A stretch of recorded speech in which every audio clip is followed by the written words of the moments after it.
You know the guy I'm talking about for Tidal, their new streaming service. I don't sell enough records for that shite. I didn't watch it live. I've been on tour, so someone said, "Oh, have you seen this fucking thing?" And then Alicia Keys is up there giving a speech which says like something out of the UN. You know what I mean? I just think this has got to be fucking bollocks. Nonsense. I'm not surprised nobody's fucking bothered with it. Who can drink the most? Morrissey, Bono, or Bobby Gillespie? Bono. Bono. Hands down. Thirsty guy, yeah? Yeah, hands down. Fucking... Bobby don't drink.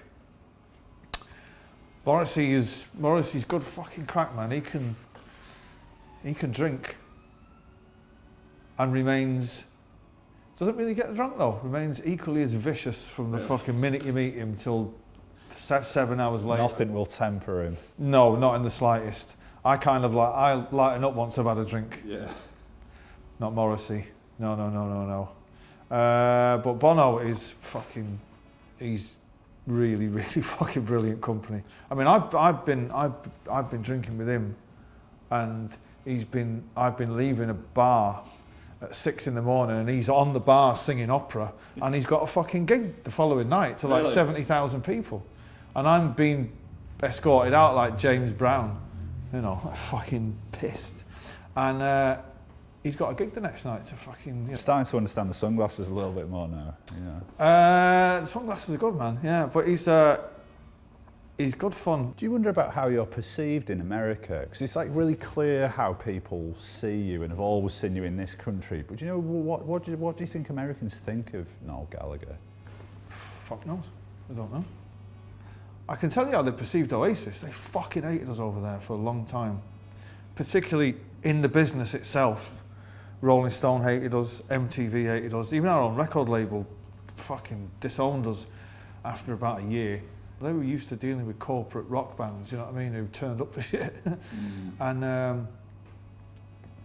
remember famously, me and our kid, they sent us to do the cover of Rolling Stone. After 40 minutes of them trying to get us to stand face to face on us, we weren't able to do it. We weren't able to look each other in the eye for more than 10 seconds. And in the end, we were just like, how long have we got here? Have you not got this shot yet? And they said, well, fucking, this is 8 hours, this photo shoot. I think Liam might have vomited and had a fucking mini stroke. 8 hours.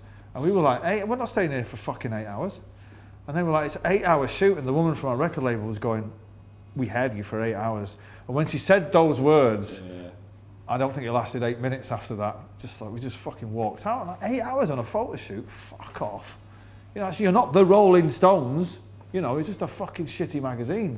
And then when Liam didn't turn up for the MTV Unplugged thing, then it rapidly fucking went downhill after that. Do you ever listen to something like, say, like Wibbling Rivalry or whatever? Do you recognise yourself as the young man when you hear stuff like that? The brawling and all that, as you'll probably be willing to accept, might have been blown out of all proportion by the Sun and the Mirror. Yeah, I recognise that guy. If I think back to it now, and I think I've heard it once. My argument is, be a cunt all you want, but let's do the gig first, and then be a fucking dick. His argument is, I'm just being a dick all the time, you know what I mean? And repeat endlessly until fucking 2009. I remember countless gigs where, you know, 3 songs in, he'd just pop his fucking headphones out and just get off.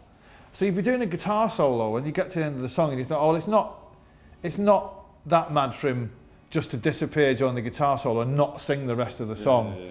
You know, he's obviously gone back to fix his sunglasses or something. And then you just go, where's Liam gone? Oh, he's got off.